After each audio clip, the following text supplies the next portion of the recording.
ನಮಸ್ಕಾರ. ಗೌರಿ ಗಣೇಶ ಹಬ್ಬದ ಶುಭಾಶಯಗಳು. ವಿಘ್ನ ನಿವಾರಕನಾದ ವಿನಾಯಕ ಈ ತಾಲೂಕಿನ ಎಲ್ಲ ಜನತೆಗೂ ಅವರ ಜೀವನದಲ್ಲಿರುವ ವಿಘ್ನಗಳನ್ನು ನಿವಾರಿಸಿ ಸುಖ ಶಾಂತಿ ನೆಮ್ಮದಿಯನ್ನು ನೀಡಲಿ ಅಂತ ಹೇಳ್ಬಿಟ್ಟು ಕೋರ್ಕೊಳ್ತೇನೆ. ಈಗ ನಾವು ಇವತ್ತಿನ ಸುದ್ದಿಗೋಷ್ಠಿಯ ಪ್ರಮುಖ ಉದ್ದೇಶ ಭಾನುವಾರ ನಡೆದಂತಹ ದೀರ್ಘ ಸುಮಂಗಲಿ ಭಾವದ ಯಶಸ್ಸಿನ ಬಗ್ಗೆ ಎಲ್ಲರಿಗೂ ಕೃತಜ್ಞತೆಗಳನ್ನು ಸಲ್ಲಿಸುವ ಉದ್ದೇಶ ಆಗಿದೆ. ಈ ದೀರ್ಘ ಸುಮಂಗಲಿ ಭಾವ ಅನ್ನೋದು ನಮ್ಮ ಅಣ್ಣನಾದ ನೀಲಕಂಠೇಗೌಡರ ಕನಸಿನ ಕೂಸಾಗಿತ್ತು. ಸುಮಾರು 15 ವರ್ಷದ ಹಿಂದೆ ಒಂದು ದೀಪಾವಳಿ ಹಬ್ಬದ ದಿವಸ ಪ್ರಪ್ರಥಮ ಬಾರವಾಗಿ ಇದೇ ತಾಯ್ಲೂರು ಭಾಗದಲ್ಲಿ ಅದನ್ನ ಪ್ರಾರಂಭ ಮಾಡಿದ್ರು. ಆವಾಗ DCC ಬ್ಯಾಂಕ್ನ ಲೋನ್ಗಳ ಜೊತೆಯಲ್ಲಿ ತಾಯಂದಿರು ಅಕ್ಕ ತಂಗಿಯರಿಗೆ ಮಡಿಲು ತುಂಬುವ ಕಾರ್ಯಕ್ರಮ ಅಂತ ಹೇಳ್ಬಿಟ್ಟು ತಾಯ್ಲೂರಲ್ಲೇ ಪ್ರಾರಂಭ ಮಾಡಿದ್ರು. ಅದು ತದನಂತರ ನಮ್ಮ ಶಾಸಕರಾಗಿದ್ದಂತಹ ಕೊತ್ತೂರು ಮಂಜುನಾಥ್ ಅವರ ಸಹಕಾರದಿಂದ ಇಡೀ ತಾಲೂಕಿಗೆ ವಿಸ್ತರಿಸಿತ್ತು ಮತ್ತು ಯಶಸ್ವಿ ಕಾರ್ಯಕ್ರಮವಾಗಿತ್ತು. ಅದೇ ನಿಟ್ಟಿನಲ್ಲಿ ಆ ಕಾರ್ಯಕ್ರಮವನ್ನು ಸ್ವಲ್ಪ ಬದಲಾವಣೆ ಮಾಡಿ ದೀರ್ಘ ಸುಮಂಗಲಿ ಭವ ಎನ್ನುವ ಹೆಸರಿನಲ್ಲಿ ಕಾರ್ಯಕ್ರಮ ಮಾಡಬೇಕು ಅಂತ ಎಲ್ಲ ನಮ್ಮ ನಾಯಕರು ಮತ್ತು ನಮ್ಮ ಅಣ್ಣನವರು ಎಲ್ಲ ಸೇರಿ ಆದಿನಾರಾಯಣ ಅವರಿಗೆ ಮುಖಾಂತರ ಚರ್ಚೆ ಮಾಡಿದಾಗ ಅವರು ಸಂತೋಷವಾಗಿ ಒಪ್ಪಿ ಈ ತಾಲೂಕಿನಲ್ಲಿರುವ ಎಲ್ಲ ಅಕ್ಕ ತಂಗಿಯರಿಗೂ ಒಬ್ಬ ಮನೆ ಮಗನಾಗಿ, ತಮ್ಮನಾಗಿ, ಅಣ್ಣನಾಗಿ ಅರಿಶಿನ ಕುಂಕುಮ, ಸೀರೆ, ಬಳೆ ಇತ್ಯಾದಿಗಳನ್ನು ಕೊಟ್ಟು ಅವರನ್ನು ಹರಿಸಬೇಕು ಮತ್ತು ಆ ಮೂಲಕ ತನ್ಮೂಲಕ ಅವರು ಅವರ ಆಶೀರ್ವಾದವನ್ನು ಪಡಿಬೇಕು ಅಂತ ನಿರ್ಧರಿಸಿ ಕಾರ್ಯಕ್ರಮಗಳನ್ನು ಮೊಟ್ಟ ಮೊದಲ ಬಾರಿಗೆ ಶುರು ಮಾಡಲು ನಿರ್ಧರಿಸಿದ್ರು. ಆ ಅಂಗವಾಗಿ ಪ್ರಪ್ರಥಮ ಬಾರಿಗೆ ಮುಳಬಾಗಿಲು ತಾಲೂಕಿನ ದೇವಮೂಲಿಯಾದ ಗಟ್ಟು ವೆಂಕಟರಮಣ ದೇವಸ್ಥಾನದಲ್ಲಿ ಕಾರ್ಯಕ್ರಮ ರೂಪಿಸುವುದಕ್ಕೆ ನಮ್ಮ ಅಣ್ಣ ಶ್ರಮಿಸುತ್ತಿದ್ದಾಗ ಅಕಾಲಿಕ ಮರಣವಾಯಿತು. ಸ್ವಲ್ಪ ಎಲ್ಲರೂ ನಮ್ಮ ನಾಯಕರು ವಿಚಲಿತರಾಗಿದ್ರು. ಆದರೂ ಅವರ ಕನಸನ್ನು ಸಾಕಾರಗೊಳಿಸಬೇಕು ಅಂತ ಹೇಳ್ಬಿಟ್ಟು ನಾವೆಲ್ಲರೂ ಮತ್ತೆ ತೀರ್ಮಾನ ಮಾಡಿ ಗಟ್ಟುವಲ್ಲಿ ಮಾಡಿದ್ರು. ತದನಂತರ ಅವರ ಏನು ಇಚ್ಛೆ ಇತ್ತು ತಾಯ್ಲೂರಲ್ಲಿ ಬೃಹದಾಕಾರವಾಗಿ ಮಾಡಬೇಕು ಅಂತ ಹೇಳಿ ತೀರ್ಮಾನ ಇತ್ತು. ಅದರಂತೆ ತಾಯ್ಲೂರಲ್ಲಿ ಮಾಡಬೇಕು ಅಂತ ಹೇಳ್ಬಿಟ್ಟು ಅಂದಾಗ ನಮ್ಮ ನಾಯಕರಾದ ಆದಿನಾರಾಯಣರವರು ಆ ಕಾರ್ಯಕ್ರಮದ ಉಸ್ತುವಾರಿಯನ್ನ ಮತ್ತು ನಿರ್ವಹಣೆಯನ್ನ ನನಗೆ ಜವಾಬ್ದಾರಿ ವಹಿಸಿದ್ರು. ಆ ಜವಾಬ್ದಾರಿಯನ್ನು ನಾನು ನಮ್ಮ ಎಲ್ಲಾ ನಾಯಕರು ಇಲ್ಲಿ ಸೇರಿರೋರು ಮತ್ತು ಎಲ್ಲ ನಾಯಕರ ಮುಖಾಂತರ ಸಕ್ರಮವಾಗಿ ಮಾಡಿ ಯಶಸ್ವಿ ಮಾಡಿದ್ದೇವೆ ಅಂತ ಒಂದು ಭಾವನೆ ಇದೆ ನನಗೆ. ಈ ಒಂದು ಜವಾಬ್ದಾರಿ ನಮ್ಮ ವಹಿಸಿಕೊಟ್ಟಂತಹ ಆದಿನಾರಾಯಣ ಮತ್ತು ಅವರ ಕುಟುಂಬಕ್ಕೆ ದೇವರು ಒಳ್ಳೇದು ಮಾಡಲಿ, ಅವರಿಗೆ ಮುಂದಿನ ರಾಜಕೀಯ ಭವಿಷ್ಯ ಒಳ್ಳೆಯದಾಗ್ಲಿ, ಉಜ್ವಲವಾಗ್ಲಿ ಅಂತ ಬಯಸ್ತೇನೆ. ನನ್ನ ಈ ತಾಯ್ಲೂರಿನಲ್ಲಿ ಕಾರ್ಯಕ್ರಮ ಈ ದೀರ್ಘ ಸುಮಂಗಲಿ ಮಾಡುವಾಗ ಒಂದು ಸವಾಲಿತ್ತು. ಒಂದನೇದಾಗಿ ಬಯಲು ಪ್ರದೇಶದಲ್ಲಿ ಮಾಡ್ತಾ ಇದ್ವಿ, ಎರಡನೇದಾಗಿ ಮಳೆ. ಈ ಎರಡನ್ನು ಮೆಟ್ಟಿನಲ್ಲಿ ಈ ಕಾರ್ಯಕ್ರಮವನ್ನು ಯಶಸ್ವಿ ಮಾಡೋದಕ್ಕೆ ನನ್ನೊಂದಿಗೆ ಹೆಗಲು ಕೊಟ್ಟು ಸಲಹೆ ಸೂಚನೆಗಳನ್ನು ಕೊಟ್ಟಂತಹ ನಮ್ಮ ಹಿರಿಯರಾದ ರಾಮಲಿಂಗಾರೆಡ್ಡಿ ಅಣ್ಣ ಅವರಿಗೂ ಮತ್ತು ನನಗೆ ಕಾರ್ಯಕ್ರಮದ ಎಲ್ಲ ಜೊತೆಯಲ್ಲೂ ಇದ್ದಂತಹ ರಾಜೇಂದ್ರ ಗೌಡರು, ಗುಜ್ನಳ್ಳಿ ಮಂಜುನಾಥ್ ಮುಂತಾದವರಿಗೆ ನಾನು ನಿಮ್ಮ ಮೂಲಕ ಕೃತಜ್ಞತೆಗಳನ್ನು ಸಲ್ಲಿಸ್ತೇನೆ.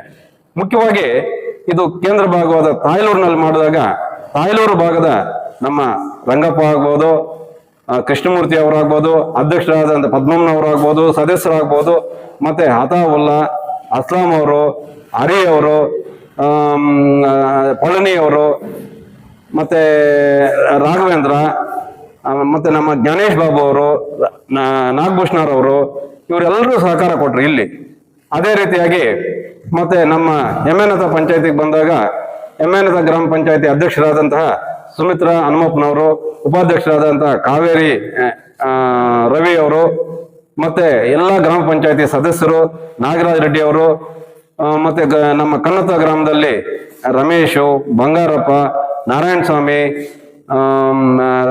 ಮಂಜು ಇಂಥದವರೆಲ್ಲ ಸಹಕಾರ ಕೊಟ್ಟರು. ಅದೇ ರೀತಿ ನಮ್ಮ ಗೊಟ್ಕುಂಟೆಯಲ್ಲಿ ಕೃಷ್ಣ, ರಾಮಚಂದ್ರಪ್ಪ, ಹೈದರಾಪುರದಲ್ಲಿ ಮಂಜು, ಸುರೇಶು, ನಾಗರಾಜಪ್ಪ, ಜೋಗಲ್ ಕಾಷ್ಟಿಯಲ್ಲಿ ಜಫ್ರುಲ್ಲಾರವರು, ನಾರಾಯಣ ಸ್ವಾಮಿ ಅವರು, ಕನಸಂದ್ರದಲ್ಲಿ ರಾಧಾ, ನಾರಾಯಣಪ್ಪ, ಆಟೋ ರಮೇಶು, ಗಂಟಪ್ಪ ಇವರೆಲ್ಲ ಸಹಕಾರ ಇತ್ತು. ಅದೇ ರೀತಿ ಕರಡಗೂರಿನಲ್ಲಿ ನಮ್ಮ ಸತೀಶ್ ಇತ್ತು.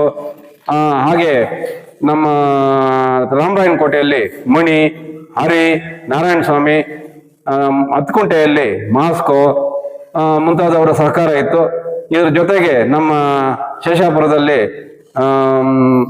ಭಾಸ್ಕರ ಮತ್ತು ಬಾಬು ಇಂಥವರ ಸಹಕಾರ ಇತ್ತು. ಹಾಗಾಗಿ ಕೊರವೇನೂರಿನಲ್ಲಿ ನಾರಾಯಣಪ್ಪ ಅವರ ಸಹಕಾರ, ಸಂಪೂರ್ಣ ಸಹಕಾರ ಇತ್ತು. ಆಮೇಲೆ ಬರ್ತಾ ನಮ್ಮ ದೂಲಪಲ್ಲಿ ಪಂಚಾಯತಿಗೆ ಬಂದ್ರೆ ಹಿರಿಯರಾದ ರಾಮಕೃಷ್ಣಪ್ಪನವರು, ಸಿ ರವಿ ಅವರು, DMR ರವಿ ಅವರು, ನಮ್ಮ ಬೈರಸಂದ್ರದಲ್ಲಿ ತಾಯಪ್ಪನವರು, ಕೃಷ್ಣಪ್ಪ, ಮತ್ತೆ ಬೀವಸಹಳ್ಳಿಯಲ್ಲಿ ನಮ್ಮ ರಮೇಶು, ವೆಂಕಟರಾಮಪ್ಪನವ್ರದ್ದು ಸಹಕಾರ ಇತ್ತು. ಗಡ್ಡಂಚಿನೇಪಲ್ಲಿಯಲ್ಲಿ ಶ್ರೀನಿವಾಸು, ರಾಮಮೂರ್ತಿ ನಾಯ್ಡು, ಮತ್ತೆ ನಮ್ಮ ಅಬ್ಬೆಹಳ್ಳಿಯಲ್ಲಿ ಇವರು ಸುಬ್ರಹ್ಮಣ್ಯ ರೆಡ್ಡಿ, ಅಮಾನ್ ಅವರ ಸಹಕಾರ ಇತ್ತು. ಯಲಚೇಪಲ್ಲಿಯಲ್ಲಿ ವೆಂಕೋಬ್ರಾವು, ವೆಂಕೋಬ್ರಾವು, ಸುಬ್ರಹ್ಮಣಿ ಇವರೆಲ್ಲ ಸಹಕಾರ ಇತ್ತು.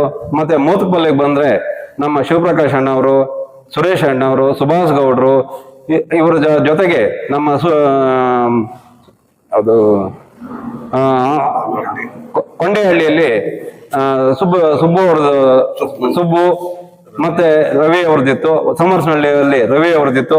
ಸುಣ್ಣಂಗೂರಲ್ಲಿ ಅಮರಪ್ಪ, ಸದಾ ಮತ್ತೆ ಬಾಬು ಅವರ ಸಹಕಾರ ಇತ್ತು. ಮತ್ತೆ ಮದ್ದೇರಿಗೆ ಬಂದಾಗ ಬಾಲಪ್ಪ ಅವ್ರದ್ದು, ಶಂಕರಪ್ಪ ಅವ್ರದ್ದು ಸಹಕಾರ ಇತ್ತು. ಕುಪ್ಪಂಪಾಳ್ಯಕ್ಕೆ ಬಂದಾಗ ನಮ್ಮ ಆನಂದ್ ಬಾಬು ಅವರು, ಮೆಂಬರ್ಗಳಾದಂತಹ ರೆಡ್ಡಪ್ಪ, ಗಿರೀಶು ಇವರೆಲ್ಲರ ಸಹಕಾರ ಇತ್ತು. ಹೀಗಾಗಿ ಮತ್ತೆ ತಾಯ್ಲೂರಲ್ಲಿ ಹೇಳ್ಬೇಕು ಅಂದ್ರೆ ಮುಖ್ಯವಾಗಿ ಇಲ್ಲಿ ನಮ್ಮ ಮಳೆ ಬಂದಿದಾದಾಗ ಅಯ್ಯಪ್ಪ, ಅಂಬರೀಷು ಇವರೆಲ್ಲ ನಮಗೆ ವಿಪರೀತವಾದಂತಹ ಸಾಥ್ ಕೊಟ್ಟು ಅಲ್ಲಿ ಕೆಲಸ ಮಾಡಿ ನಾವು ಕಾರ್ಯಕ್ರಮನ ಯಶಸ್ವಿ ಮಾಡ್ಬೇಕು ಅಂತಂದ್ರೆ ಅವರೆಲ್ಲ ಪಾತ್ರ ಇತ್ತು. ಇದ್ರ ಜೊತೆಗೆ ನಮ್ಮ ತಾಲೂಕಿನ ಮಹಿಳಾ ಘಟಕದವರು, ಲೇಬರ್ ಸೆಲ್ನವರು, ಪೇರೆಂಟಲ್ ಬಾಡಿಯವರು, NSV ಅವರು, ಕಾರ್ಮಿಕ ವಿಭಾಗ ಲೇಬರ್ ಸೆಲ್ಲು ಎಲ್ಲ ಸಂಘ ಸಂಸ್ಥೆಯವರು ಸಹಕಾರ ಕೊಟ್ಟಿದ್ರು. ಈ ಕಾರ್ಯಕ್ರಮ ಯಶಸ್ವಿ ಮಾಡೋದಕ್ಕೆ ಸಾಥ್ ಕೊಟ್ಟಂತ ನಮ್ಮ ಎಲ್ಲಾ ತಾಲೂಕಿನ ಮುಖಂಡರುಗಳಿಗೂ, ಮತ್ತೆ ಇದನ್ನ ಪ್ರಚಾರ ಮಾಡಿದಂತ ಪತ್ರಕರ್ತ ಮಿತ್ರರಾದ ತಮಗೂ, ಆರಕ್ಷಕ ಇಲಾಖೆಯವರಿಗೂ ಎಲ್ರಿಗೂ ನಾನು ನಮಸ್ಕರಿಸ್ತಾ ಈ ಒಂದು ಸಹಕಾರ ಕೊಟ್ಟು ಯಶಸ್ವಿಯಾಗಿದ್ದಕ್ಕೆ ನಮ್ಮೆಲ್ಲರಿಗೂ ಸಂತೋಷ ಆಗಿ ನಮ್ಮ ಈ ಕಾರ್ಯಕ್ರಮದ ರೂವಾರಿಗಳಾದಂತಹ ಆದಿನಾರಾಯಣ ಅವರಿಗೆ ಅಭಿನಂದನೆಗಳು ತಿಳಿಸಬೇಕು. ಈ ಕಾರ್ಯಕ್ರಮದಲ್ಲಿ ದುಡಿದ ಎಲ್ಲರನ್ನು ಸ್ಮರಿಸಬೇಕು. ಇಲ್ಲಿ ಕೆಲವು ಹೆಸರುಗಳು ಮರ್ತಿದ್ರೆ ನಾನು ನಿಮ್ಮ ಕ್ಷಮೆಯನ್ನು ಕೋರ್ತಾ ಎಲ್ಲರಿಗೂ ಈ ಕಾರ್ಯಕ್ರಮವನ್ನು ಯಶಸ್ವಿ ಮಾಡೋದಕ್ಕೆ ಸಹಕರಿಸಿದ ಎಲ್ಲರಿಗೂ ನಾನು ಶಿರಸು ವಹಿಸಿ ನನ್ನ ನಮಸ್ಕಾರಗಳನ್ನು ಹೇಳೋದಕ್ಕೆ ಇಷ್ಟಪಡ್ತೇನೆ. ಈ ನಮ್ಮ ದೀರ್ಘ ಸುಮಂಗಲಿ ಭಾವದಲ್ಲಿ ಪಾಲ್ಗೊಂಡಂತ 4 ಪಂಚಾಯತಿಗಳ ಯಮ್ಯಾನತ, ಮೋತ್ಪಲ್ಲಿ, ದೂಲಪಲ್ಲಿ, ತಾಯ್ಲೂರು ಈ ಎಲ್ಲಾ ಗ್ರಾಮ ಪಂಚಾಯತಿಗಳ ಯಮ್ಯಾನತ ಗ್ರಾಮ ಪಂಚಾಯತಿ ಅಧ್ಯಕ್ಷರಾದಂತಹ ಸುಮಿತ್ರಮ್ಮ, ಹನುಮಪ್ಪ, ಕಾವೇರಿ ರವಿ ಅವರು, ಮೋತ್ಪಲ್ಲಿ ಕಸ್ತೂರಿ ರವಿ ಅವರು, ಮತ್ತೆ ಮೋತ್ಪಲ್ಲಿ ಗ್ರಾಮ ಪಂಚಾಯತಿ ಅಧ್ಯಕ್ಷರಾದಂತಹ ಬಾಬು ರೆಡ್ಡಿ ಮತ್ತು ಎಲ್ಲ ಸದಸ್ಯರಿಗೂ, ತಾಯ್ಲೂರು ಗ್ರಾಮ ಪಂಚಾಯತಿ ಅಧ್ಯಕ್ಷರಾದ ಪದ್ಮಮ್ಮ ಮತ್ತು ಎಲ್ಲ ಸದಸ್ಯರಿಗೂ ನಾವು ಈ ಕಾರ್ಯಕ್ರಮದ 4 ಗ್ರಾಮ ಪಂಚಾಯತಿ ಎಲ್ಲ ನಾಯಕರ ಪರವಾಗಿ ಧನ್ಯವಾದಗಳನ್ನು ತಿಳಿಸ್ತೇನೆ. ಮತ್ತೆ ಈ ಕಾರ್ಯಕ್ರಮದಲ್ಲಿ ಸುಮಾರು 10,000 ಜನ ಊಟ ಮಾಡಿದ್ರು. ಈ ಊಟದ ವ್ಯವಸ್ಥೆಯನ್ನು ಸಂಪೂರ್ಣವಾಗಿ ಉಸ್ತುವಾರಿ ವಹಿಸಿಕೊಂಡಿದ್ದಂತಹ ನಮ್ಮ ಮೇಲಾಗಣಿ ಸುಕುಮಾರು, ನಾಗಭೂಷಣ, ಬೊಟ್ಕುಂಟೆ ಕೃಷ್ಣಪ್ಪ, ಇವ್ರ ಜೊತೆಗೆ ಸನ್ಯಾಸಪಲ್ಲಿ ರಾಮಚಂದ್ರ ಹಾಗೂ ಚೋಟೋ ಸಾಬು ಇವ್ರಿಗೂ ಕೂಡ ನಾನು ಧನ್ಯವಾದಗಳನ್ನು ತಿಳಿಸೋದಕ್ಕೆ ಇಷ್ಟಪಡ್ತೇನೆ.